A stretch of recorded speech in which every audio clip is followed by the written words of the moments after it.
The plane landed in Harbor City. Nestor's assistant stood expressionless in front of me, repeating his message word by word. So what? A whole year has passed, and you still can't forget me, or the child? You left so proudly back then, and now look at you, a stray dog no one wants, crawling back with your tail between your legs. You want to marry into wealth again? Fine. Kneel outside for 24 hours first. As for whether Luna forgives you, that'll depend on your own ability. Nestor's mocking tone was delivered by the assistant, with mechanical precision, without the slightest trace of emotion. It gave the whole thing a strangely absurd humor. I couldn't help but let out a quiet, mirthless laugh. The trench coat I wore was loose enough to cover the new wedding ring on my finger. This time, returning to Harbor City was not to beg for forgiveness, but to marry someone else. Chapter 1. The moment the assistant's words fell, the flashlights exploded in front of me, so bright they nearly blinded me. Microphones thrust forward, one after another. Miss Amanda, rumors say that you once stabbed Nestor and Miss Luna. Is that true? How did you escape legal punishment? Are you returning to Harbor City to rekindle your relationship with Nestor? Miss Amanda, could you tell us what you've been doing on the mainland? Why did you disappear without a trace? What's your opinion of Miss Luna now? Will you meet her?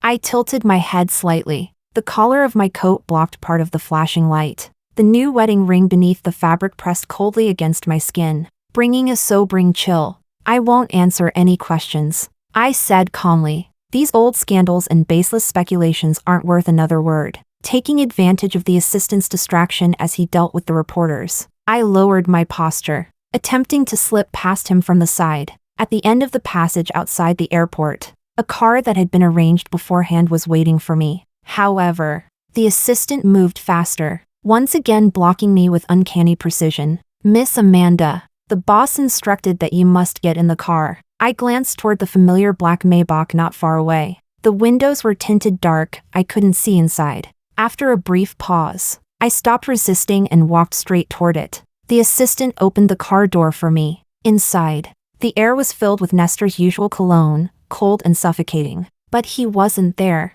I let out a quiet breath of relief. Taking out my phone, I sent a message to the driver who was originally supposed to pick me up. Something came up. I'll head to Nestor's mansion first to pick up some old belongings. Please wait for me. Chapter 2. The car drove along the familiar winding mountain road, passed through the vast golf course, and finally stopped in front of that familiar mansion. Its exterior was still grand, yet an air of silence hung over it. The assistant got out and opened the door for me. The scene I had imagined did not appear. There were no bodyguards in black uniforms forcing me to kneel. After all, to appease Luna's anger, Nestor had once ordered his men to press me down on my knees in the courtyard. Now, the mansion was eerily quiet. Even the servants seemed fewer in number, giving the place a desolate, abandoned feel. I pushed open the heavy doors of the living room. Nestor sat on the central sofa, relaxed, as if he had been waiting for a while. He glanced at his watch,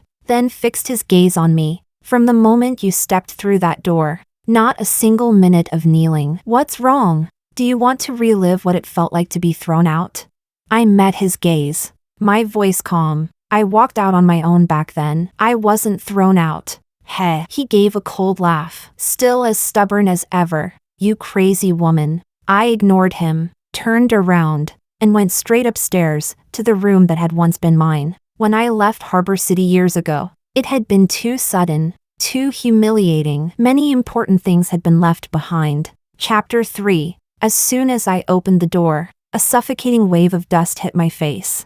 I switched on the light. The furniture was covered with a thick layer of dust. Tiny motes floated in the air. I let out a quiet breath of relief. It seemed that no one had touched anything here. I walked to the old wardrobe against the wall and opened it. Dust fell in small clouds, reaching into the secret compartment at the back.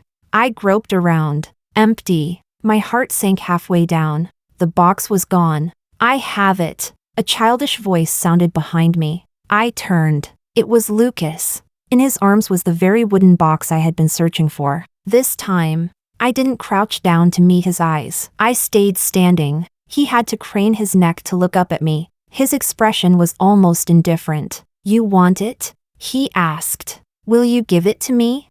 No, he answered quickly. This belongs to my mommy, Luna. I spoke evenly, stating the truth. Everyone knows this was mine. It used to belong to my grandma, and she gave it to my mommy. He replied logically. But you're not my mommy anymore. My mommy is Luna, so this belongs to her. Oh, I responded faintly, no longer looking at him, nor at the box. I turned and walked toward the door. Behind me, his voice rose in surprise and frustration, like a child whose plan had failed. Hey, you're just leaving?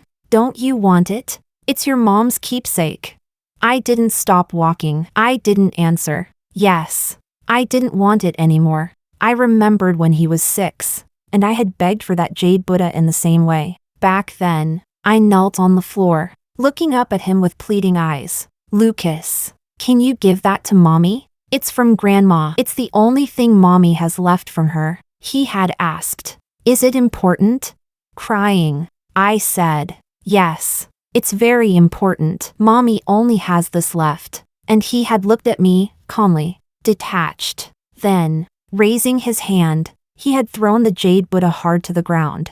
The sharp sound of it shattering still sometimes echoes in my dreams. Now, his small voice came again, threatening from behind me. Take one more step and I'll smash everything inside this box. But I didn't stop, because I knew, if my mother were watching from heaven, she would never want to see me debase myself again for these cold, lifeless objects. Losing all dignity before my grandson, if it cannot be kept, better to let it go. Chapter 4. I walked down the stairs, one step at a time. In the living room, Nestor was still sitting where I had left him. I didn't look at him. I headed straight for the front door, reaching out to push open the heavy, carved wooden panels. Where are you going this late? His voice rose suddenly, inexplicably angry. Leaving. Lucas! He shouted sharply, but not at me. Give that cursed junk back to this crazy woman before she loses it again and starts slashing at us with a knife. Before his words were finished, a loud crash echoed from upstairs, the unmistakable sound of the box being smashed onto the floor. The sound struck my chest like a blunt blow. I froze for just a second. But my hands didn't stop pushing the door. It opened, and the cool night air poured in. Amanda! Nestor's furious voice chased after me. You think you can just come and go as you please? What do you take this house for, a hotel? You've been gone for a year, and now you're leaving again before even staying a full minute. Lucas corrected him calmly. A year, 8 months, and 21 days. A genius child, his sensitivity to numbers. He inherited from me. In truth, my purpose for coming back here was simple, to retrieve my mother's keepsake. If, at the entrance, there had indeed been guards forcing me to kneel, I would have turned around and walked away without hesitation. I would never have stepped foot inside this mansion, now that I was certain the item couldn't be recovered. There was no reason for me to stay even a second longer. But suddenly, hurried footsteps and a woman's voice sounded behind me, mixed with the servant's panicked pleas. Madam, slow down. Please be careful with your steps. Instinctively, I turned around. Luna was running toward me from the corridor on the side of the mansion. She looked different. The woman I remembered, pale, delicate, and pitifully soft, was gone. In her place stood a face buried under heavy makeup, thick foundation, bright red lipstick. Because of me. Back then, when I stabbed Nestor 7 times, nearly killing him, Luna had thrown herself between us and taken one blow. Unfortunately, that knife had slashed diagonally across her cheek. Half her face had been torn open. The sight had been horrifying, even with modern medical treatment. No surgery could completely erase the scar. That must be why she wore her makeup so thick now, to hide it. Chapter 5. Her eyes were filled with suspicion and scrutiny. Amanda, why did you come back to Harbor City? Are you still trying to cling to Nestor? Want to get back together with him? How pathetic can you be? I remained calm. I have no interest in being a homewrecker. Luna's expression shifted instantly. That sentence had clearly struck a nerve. I continued, my tone light. Don't worry. Nestor is a deeply devoted man, from beginning to end. He's only ever loved one person, you. I can testify to that. After all, No one knew better than I did how much Nestor adored Luna. Her expression softened slightly. A hint of pride even crossed her face. Of course, she said. After all, I'm his one true love. So what are you worried about then? If you're still afraid, the pathetic one here isn't me, it's you. With that, I turned and walked toward the car parked a short distance away. Don't you dare come back here again, she shouted behind me. Of course not, I replied without looking back. When I reached the car and began to open the door, a wrinkled, trembling hand suddenly reached out from the side and gripped it tightly. Madam, you've finally come back, a tearful voice said. I turned. It was Monica, the old maid who used to take care of me in this house. She looked much older now, her hair mostly white. She clutched my wrist tightly, tears streaming down her face. Madam, where have you been all this time? Please, take me with you. I'll work for you, serve you however you wish, to repay the kindness you showed me. If it weren't for the 2 million yuan you gave me, my daughter would have been dead by now.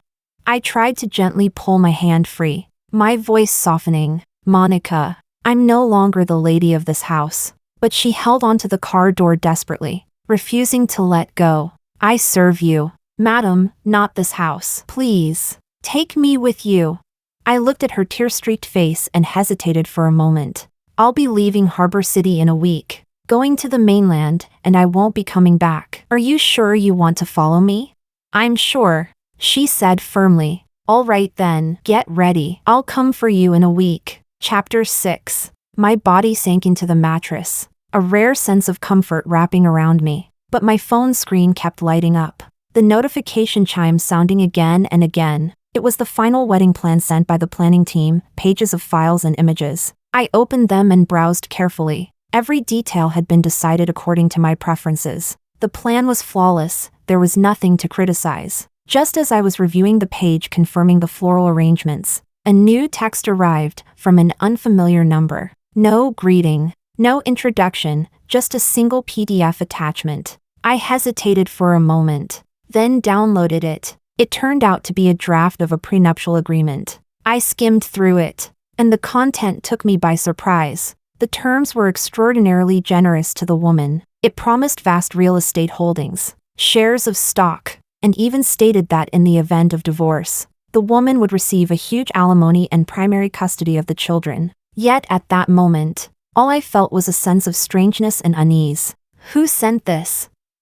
The reply came almost instantly. Satisfied? Right then, I knew it was Nestor. Earlier that night, before bed, I had been scrolling through my phone. Harbor City's trending page was flooded with news about my return. I never cared much for the media, but this time, I watched with detached amusement, wondering what kind of new stories they would fabricate this round. And while scrolling, I noticed something surprising. Luna still hadn't married Nestor. When I left, their love had been so dramatic, so all-consuming. Everyone was certain that once I was gone, they'd marry immediately. Yet now, nearly 2 years had passed, and the wedding still hadn't happened. It wasn't so shocking, really. Nestor's parents would never allow an ordinary woman like Luna into the family. And Nestor himself, he never had the courage to break free from his family's shadow. So what did he mean by sending me this agreement? Was it just like before, when he had me bake the perfect cake, only to serve it to Luna? When he gifted her the business project I built with my own hands as her birthday surprise? Now what?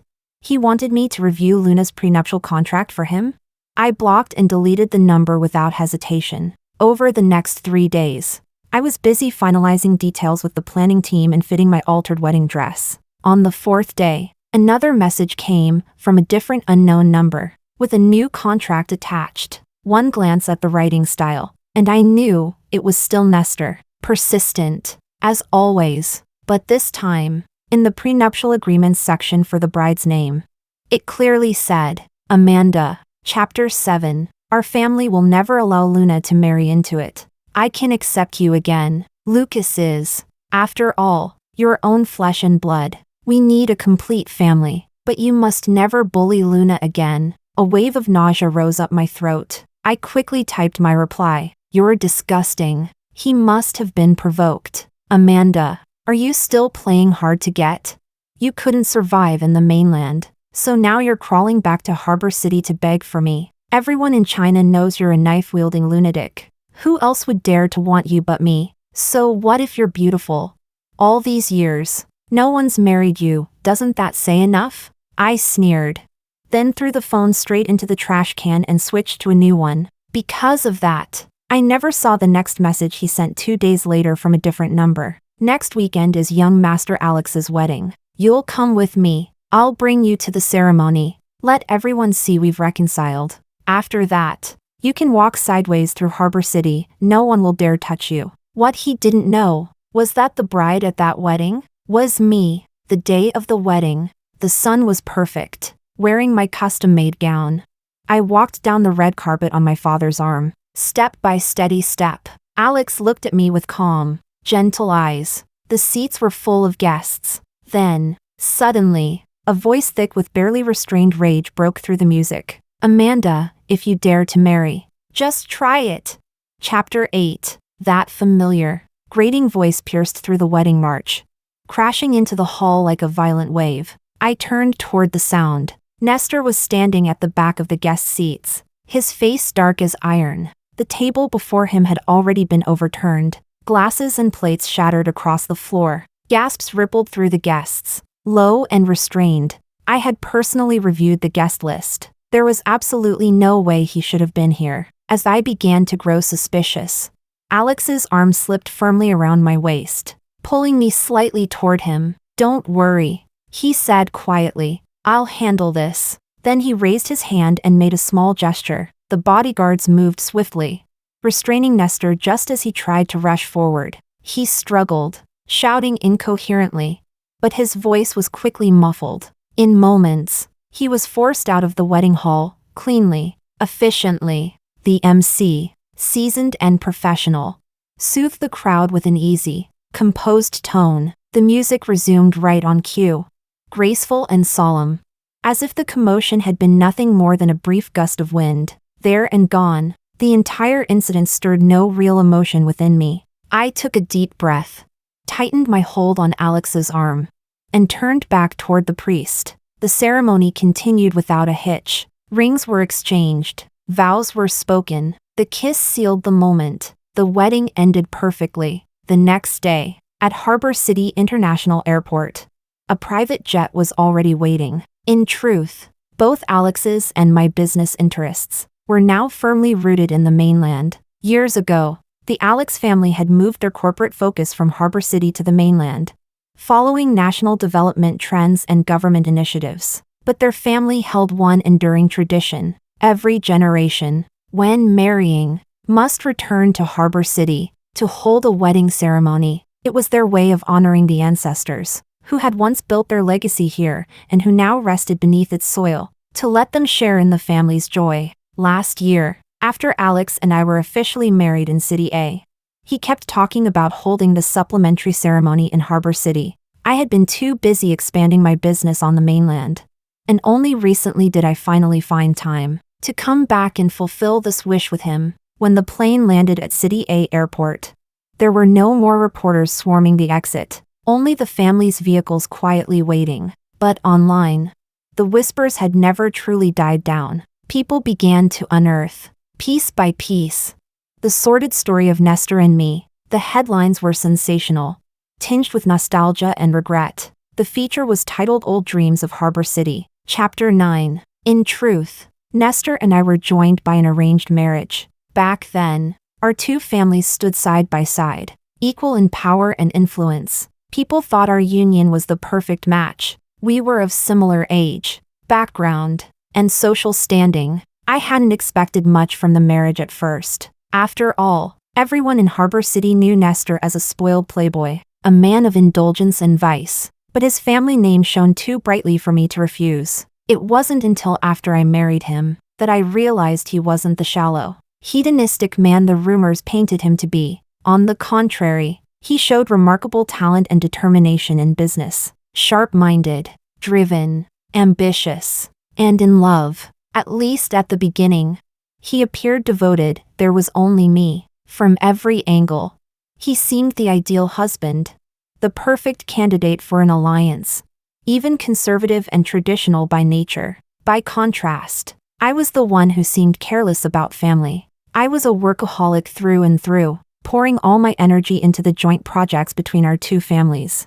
Often working late into the night. Many times, he would sit under the warm light of the living room, waiting quietly for me to come home, even when I became pregnant with Lucas. I didn't realize it until the bump grew too obvious to ignore. The child's arrival changed me. I had to shift part of my focus away from work, back toward home, and it was during those days of quiet, growing intimacy that I fell deeper and deeper without noticing. Only later did I understand that the frantic way I used to work was not only out of passion, but perhaps also a kind of escape, an escape from the truth that I was slowly falling in love with the man who was, at least in name, my husband. I was afraid of love, afraid that love would make me weak, that it would strip away my sense of self. But Nestor was too good to me. He remembered every little thing I mentioned in passing, what I liked to eat, what I had once wanted to try, and had the kitchen make it for me in different ways. When I stayed up late reviewing documents, he would quietly drape a blanket over my shoulders and bring me a cup of warm milk. When morning sickness made me miserable, he'd put aside important meetings just to stay home with me. After Lucas was born, he learned to change diapers and feed him himself. His care was like water seeping through stone, gentle, patient, constant, and little by little, I, who had always guarded myself so tightly in love, lowered my defenses, fell further and further in. I even started to believe, naively, that perhaps we really were each other's only one, that this marriage born of interests and alliances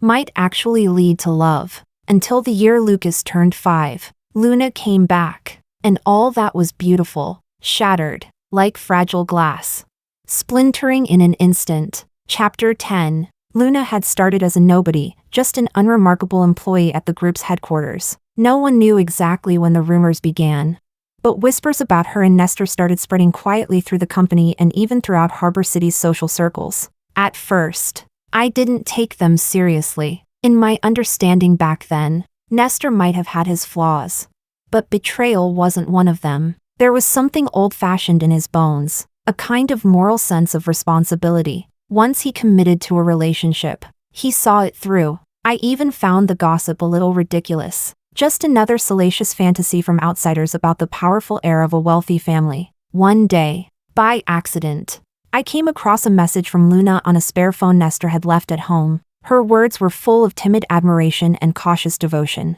And instead of anger, I only felt pity. Young girls always think that clinging to a powerful man can catapult them to the top, never realizing that true confidence must be earned, not borrowed. I didn't even bother questioning Nestor about it.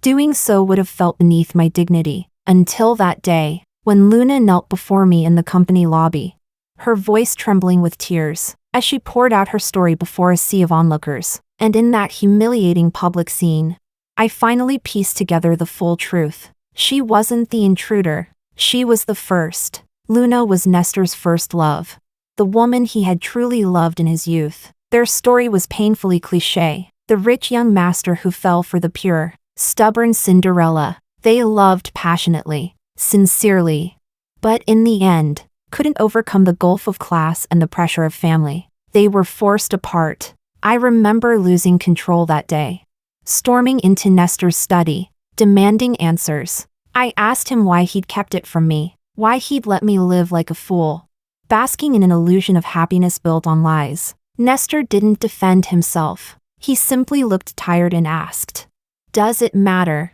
Amanda? Even if I'd told you before we married, would you have walked away from a union that was the best outcome for both families?" His words hit me like a bucket of ice water. No, even if I had known he still loved someone else. Under the circumstances then, I probably would have married him anyway. In our world of arranged marriages, each spouse having a past was nothing unusual. A love story that ended before it began, in a marriage built on alliances and appearances, seemed almost harmless. So in the end, the only one truly at fault was me. It was I who first broke the rules of our arranged marriage. It was I who, in the quiet repetition of everyday life, tragically handed over my heart. The deeper I fell, the more I lost control, the more I became someone I no longer recognized. Chapter 11. But I couldn't control myself. After learning the truth, every tender moment we'd once shared turned into a thorn. I became sensitive, suspicious, jealous. Every argument ended the same way, with Nestor sighing helplessly. Luna's emotions are unstable. If I push her away completely, she won't survive. Amanda, can't you try to understand? Even Lucas began to take Luna's side. I was strict with him, demanding discipline, structure, ambition, but Luna would secretly take him out of school for junk food. Let him play video games late into the night. In a child's simple world, the aunt who laughed and played was far more likable than the mother who always set rules. My husband, my son, their hearts both leaning toward another woman. That house became suffocating. The final straw came with my mother's sudden death. She died in a car accident. Before passing, she held my hand weakly and whispered, "Amanda, let it go. If you're unhappy, leave. All I want is for you to be happy." After handling her funeral, exhausted and hollow, I told Nestor I wanted a divorce. I thought it would bring relief for both of us, but he refused. His brows furrowed, his tone even carrying a trace of disbelief. "There's no need to go this far, Amanda. Just endure it a little longer and it'll pass." A divorce would hurt both families, and Lucas far too much. What finally detonated everything was Lucas right in front of me, deliberately smashing to pieces the only jade Buddha my mother had left me. He looked up at me, his small face wearing that same cold indifference as his father. "Mommy, Luna said it's a cursed thing." He said that we shouldn't keep it. In that instant, the last thread of restraint in my mind snapped completely. Nestor, 7 stabs. Luna, 1, holding the bloodstained knife. I looked at Nestor and asked, "Now, will you sign?"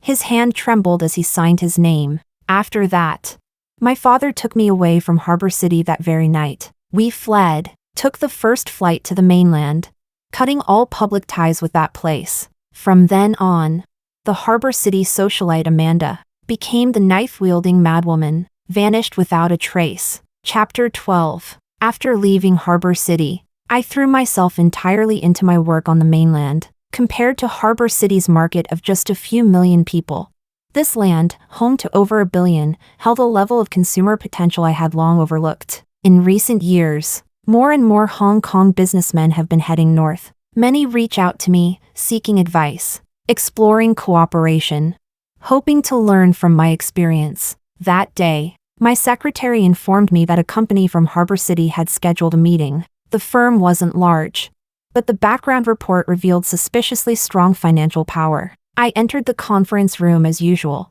When I opened the door, the man standing by the floor-to-ceiling window turned around at the sound. I froze mid-step. It was Nestor. He looked tired, but his gaze was still sharp, cutting straight through the distance. Suppressing my brief surprise, I said calmly, "Sir, our company does not accept any business from your family or related entities." Nestor took 2 slow steps forward, his hands in his trouser pockets, posture dominant and confident. "Seems like you haven't read the news from Harbor City," he said. "I've already severed all ties with my family. This company is mine, personally. So, can we cooperate now?" He paused, tilting his head slightly. "Such explosive news, and you really haven't heard a word?" "I've seen it," I replied, tone flat. "But my stance hasn't changed. I refuse to work with anyone connected to your family, whether or not you still carry its name." Nestor laughed, cold, mocking. "Amanda, you've built such a big business. Aren't you afraid of damaging your reputation? Every Hong Kong investor that comes north still shows my family some courtesy. Aren't you afraid you'll cut off your own path acting like this?" I raised my head, my voice as steady as ever. "I built my company to this scale for the right to say no to anyone I don't want to work with. It feels good, actually. Sir, please leave." I turned to go, but his voice followed me from behind. "You don't want to know why I broke with my family?" I stopped in my tracks and turned slightly, brow raised. "Of course I know. Haven't the Harbor City tabloids made it clear?"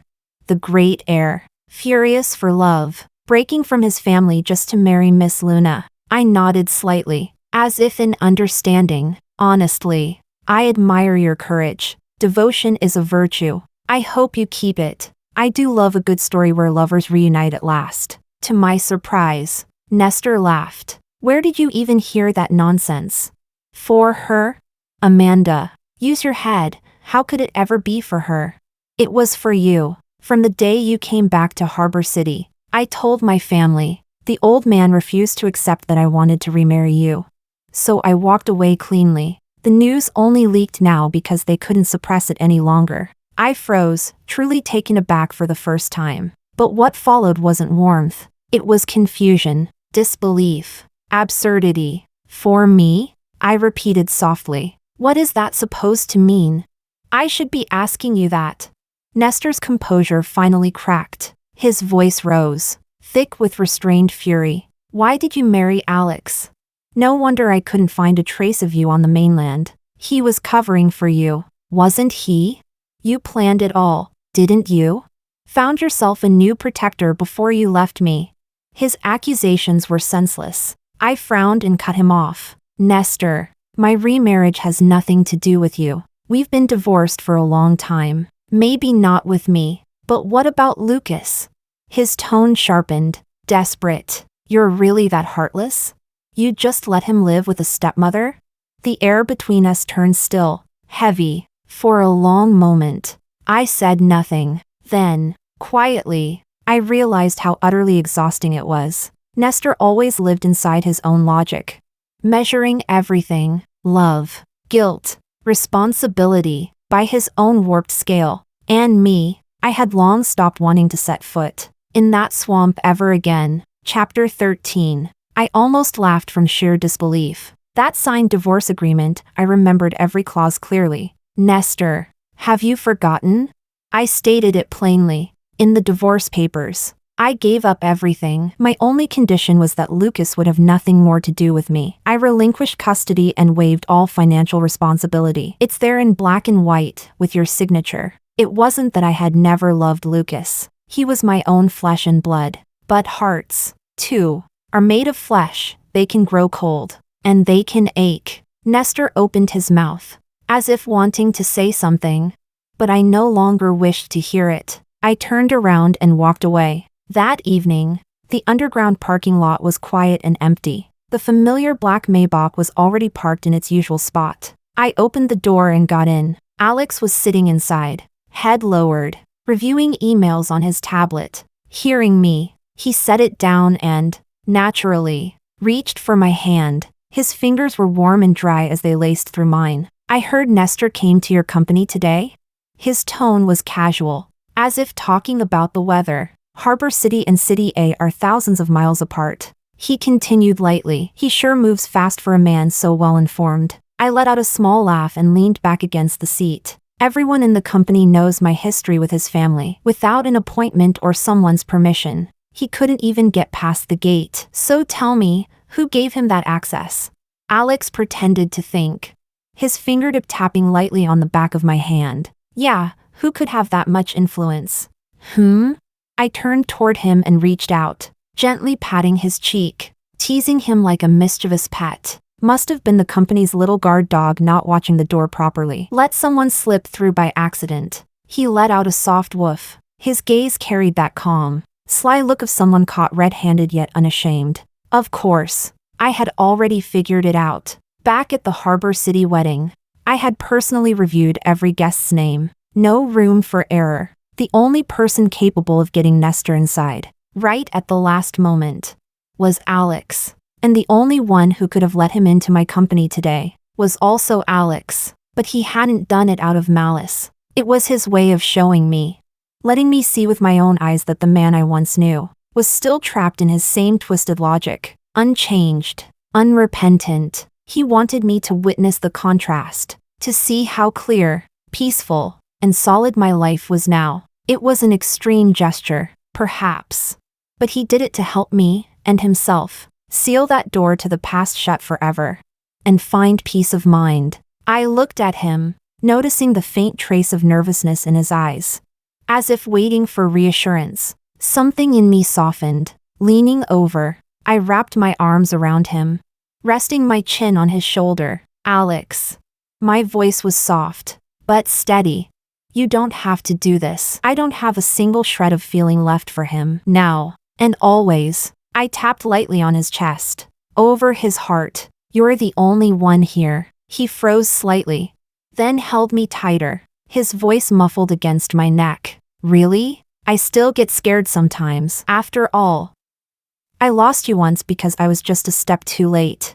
I'm not going anywhere. I whispered. I'll spend the rest of my life proving that to you. He was quiet for a few seconds, then murmured a soft murmur, holding me even closer. Let's go home, he said. Sophia's been missing us. At the mention of our daughter's soft, sweet little face, a smile tugged at my lips. All right, I said gently. Let's go home. Chapter 14. When the car entered the courtyard, Monica came out to greet us, speaking softly. Sophia woke up once just now, drank her milk, and went back to sleep. Under the gentle night light, Sophia lay in her cradle, sleeping soundly, her little cheeks pink and warm. Alex stood beside her, smiling tenderly. In the middle of the night, I was startled awake by Sophia's unusual crying. Touching her forehead, I felt the heat burning hot. The thermometer read 39.5 degrees Celsius.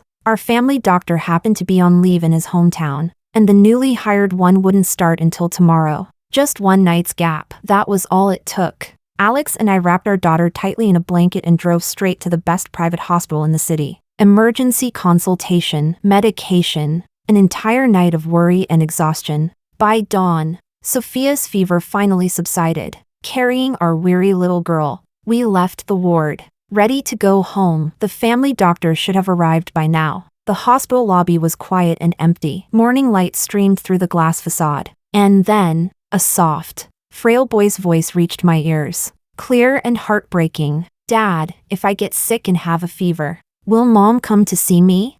A pause, then a familiar male voice. Yes, when your mom gave birth to you, she almost died. You're the one she loves most. Even if she doesn't want me, she'd never abandon you. I stopped in my tracks, eyes lifting instinctively. Not far away, in the waiting area, Lucas sat beside Nestor. His face was unnaturally flushed, clearly feverish. At that moment, he turned his head and met my gaze. He froze. Then, before he could stop himself, he called out, Mom. Nestor turned at the sound, and then he saw me, and Sophia, just recovered, was full of energy again. She waved her little hands and chirped clearly. Mommy. Mommy. Hug. Nestor and Lucas's gazes both locked onto her, their faces identical in shock and disbelief. Lucas spoke first, his voice trembling. Mom, who is she? I corrected him calmly. Lucas, I haven't been your mother for a long time. Please, from now on, don't interfere with my life. Nestor's temper flared instantly, ignited by those words. Amanda, how can you talk to a child like that? And who is this child? Alex stepped forward, half a pace, shielding me. What's wrong? This is my and Amanda's daughter. Is there a problem? Lucas swayed slightly, his small body trembling. He bit his lip, holding back tears, eyes red but stubborn as he looked at me. Mom, you're lying. You said I was the one you loved most. You said you'd never have another child. You said no one would ever take your love away from me. Chapter 15. I looked into Lucas's red, tear-filled eyes. The accusation and sorrow in them were so vivid. And yet, they no longer stirred anything in me. That was the past. Now, I don't love you anymore. I love my daughter, Sophia. Lucas froze for a second, then burst into uncontrollable sobs. Sophia, startled, began crying too. I left quickly. Behind me came Nestor's low, furious growl, and Lucas's increasingly heart-wrenching cries. But I didn't stop, not once. I thought that miserable encounter would be the end, knowing Nestor's pride. After being rejected so bluntly, and seeing that I had a new family, he should have finally let go. I underestimated his obsession. A few days later, on my usual route to work, a black sedan suddenly accelerated and swerved hard, blocking my car. Nestor stepped out, agitated, his voice hoarse as he shouted through the window. Lucas's fever won't break. It's turned into acute pneumonia. He's in the emergency room now. Amanda, he's your son. Are you really not going to see him? I lowered the car window, my tone utterly flat. Every day, thousands of children fall ill in this world. Am I supposed to visit them all? He stared at me, desperately searching for even the faintest flicker of emotion on my face. There was none. Then, he dropped to his knees, abruptly, without warning. Even I was startled. What do I have to do? His voice trembled. For you to come back? After a long silence, I finally heard my own voice. You already knew how this would end, so why humiliate yourself like this? His head snapped up, eyes wild and feverish. Suddenly, he tore open his shirt, revealing the jagged, disfigured scars across his chest and abdomen. Amanda, you owe me a life. I almost died by your hand. You owe me that debt. I looked quietly at the scars for a long moment, then said calmly, Fine, find a time, bring a knife. You can stab me 7 times. I won't resist. After that, we're even. Every debt between us wiped clean. Nestor froze, as if he hadn't understood. Then his shoulders began to shake violently. He laughed, a broken, hollow laugh. Ha ha ha. Amanda, your heart. It's so cruel. God, I'm pathetic. Just then, another car screeched to a halt beside us. Luna rushed out, seeing Nestor kneeling on the ground. She screamed and threw herself toward him, trying to pull him up. Nestor, get up. Why are you kneeling to her? You don't owe her anything. Have some dignity. But she couldn't move him. She suddenly turned, glaring at me, shouting hysterically, Amanda, you bitch. You're married, and you still haunt him. You deserve to die. At that moment, Monica, who had been following in the car behind mine, stormed forward and pointed at Luna's face, yelling, You've got a lot of nerve to talk. You shameless tramp. When Madam left, Sir kicked you out immediately. You were the one begging on your knees outside the mansion, bribing the servants to call you Mrs. Pa.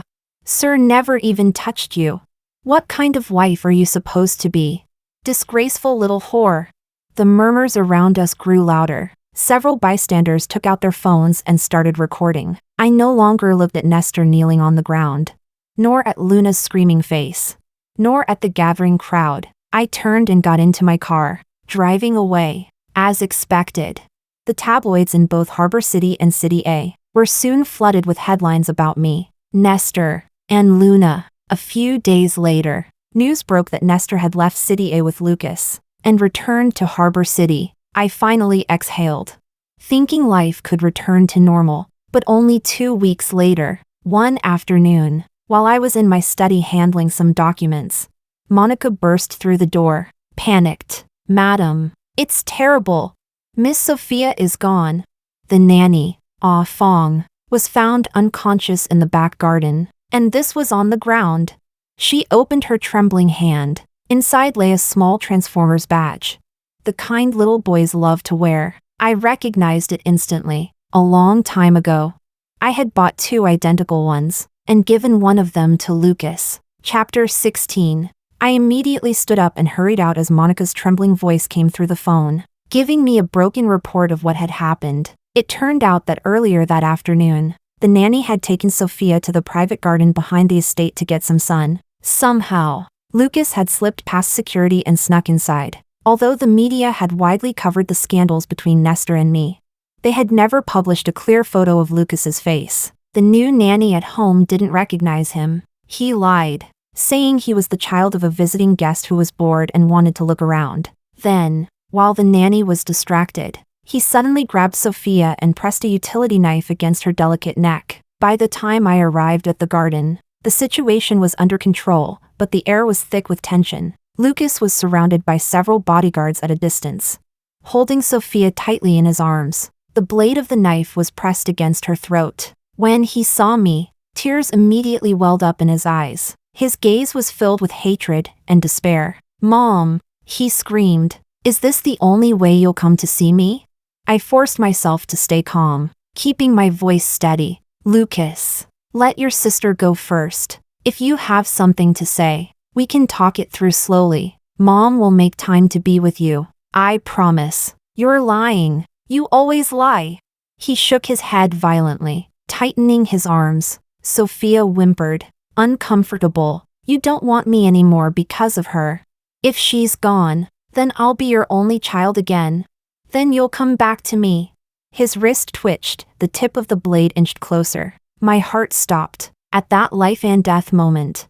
Sophia, who was squirming from discomfort, suddenly turned her head and saw Lucas's face right in front of hers. At 8 months old, she didn't understand danger at all. She grinned, her toothless mouth opening wide, and let out a bubbly giggle, blurting out a few broken syllables. "Brother." Lucas froze. The hand holding the knife stopped midair. Seeing that he didn't respond, Sophia tried again, smiling. "Brother, play." Clang. The utility knife fell to the grass. For a long moment, he just stood there, then began to cry. Tears streamed down his face. "Sister, I'm your brother. We share the same blood." The bodyguard seized the moment and gently pried Sophia from his arms. As he was being taken away, Lucas turned his head and shouted to the bewildered baby, "Sister, forget your brother. Don't remember me." When he passed by me, he lifted his tear-streaked face, sobbing, "Mom, I didn't mean the things I said before. I was just angry. I just wanted you to look at me. You've been gone for so long, you never thought of me once." I was mad. He reached into his pocket and pulled something out. Holding it in his trembling palm, it was the jade Buddha he had once smashed in anger. Now it had been carefully repaired with gold foil, its cracks faintly glimmering under the light. "I kept it for you all this time." "I'm sorry. I didn't take the jade Buddha. I didn't even glance at it." My eyes stayed locked on Sophia, who was being checked over in the nanny's arms. I walked straight toward my daughter. Behind me, his cries broke into desperate screams. "Mom, you have to come see me. You promised, you have to see me." From beginning to end, I never looked back. Chapter 17. Subsequent investigations confirmed that Nestor had nothing to do with the incident. When he found out, he was as shocked as everyone else. We immediately upgraded every aspect of our home's security system. After that, Nestor and Lucas seemed to vanish from the face of the earth. For the next 2 years, neither of them appeared in my life again. Later, I heard that Alex's business empire had expanded to Harbor City, while the Nestor family enterprise declined rapidly, collapsing under its own weight. Eventually, Nestor took his son abroad. As for Luna, he gave her a large sum of money to cut all ties. Rumor had it she, too, left the country and was never heard from again. On the day Nestor departed, he published a long post on social media. It was said to be a confession of his past mistakes, an apology filled with remorse and reflection. The tone was so sincere that it drew sympathy from many readers.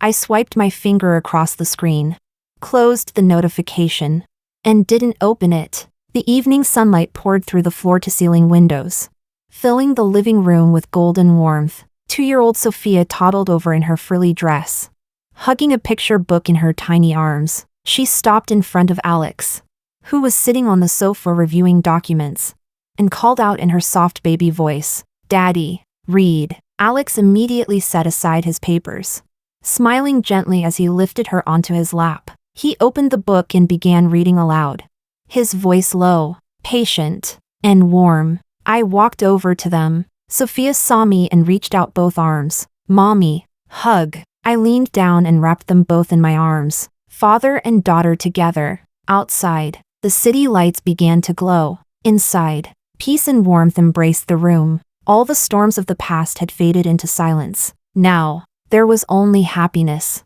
Epilogue. Actually, Alex and I had met long before, back when I still lived in Harbor City. It was a year before my marriage to Nestor, at a prestigious business forum hosted by Harbor City's top university. Alex was one of the keynote speakers. a young mainland entrepreneur invited to share his insights. During the networking session afterward, we spoke briefly. My impression of him then was one of calm restraint, so different from the sharp-edged arrogance of the city's wealthy heirs. I remember the last thing he said to me. "Miss Amanda, your perspective is remarkable. I hope we'll have the chance to speak again someday." Later, I learned that after that forum, he had actually approached my father through an intermediary, expressing a wish to get to know me better. But by then, the Nestor family's marriage proposal had already been placed on the table. Forceful, swift, and impossible to ignore. Among Harbor City's elite, alliances between powerful families operated like interlocking gears, precise, strategic, and merciless toward individual will. Whatever faint connection Alex and I might have had was quickly swallowed by the tidal wave of arranged politics and profit. Looking back now, perhaps it was that one step too late, that single missed moment, that cost him the chance to formally pursue me. At the time, his career was rooted in the mainland. To marry someone from Harbor City, he would have needed time to build relationships and alliances. But in Harbor City's high society, where marriages were transactions of power, there was no time for love to grow. After I married Nestor, all contact with Alex was lost. I only ever saw his name again in passing, in financial reports, where his group was said to be expanding steadily across the mainland, until the day I fled Harbor City, scarred, disgraced, branded as a madwoman. In those days of confusion and despair, when I was on the verge of giving up completely, he somehow found me. I still don't know how. His help was measured and professional, never overstepping, never condescending, but always protecting the fragile remnants of my dignity. Through the long years that followed, of rebuilding, recovering, and learning to breathe again, he was always there, steady, silent, reliable, like a mountain that would never move. He never once mentioned the past, never brought up the chance we missed. He simply offered his hand, at just the right time, in just the right way. It was he who made me believe that even after leaving that suffocating world behind, I could still live on my own terms, and live better. Love came quietly, growing from the days and nights of working side by side, and from his unspoken care that wrapped around me like light. The night of a project celebration banquet, he finally asked, in that same calm, restrained voice, "Amanda, for the rest of your life, do I have the right to walk with you?" And for once, there was no hesitation in my heart. It was a peace born not of passion, but of having weathered every storm, and finally finding home. And fortunately, this time, I chose right.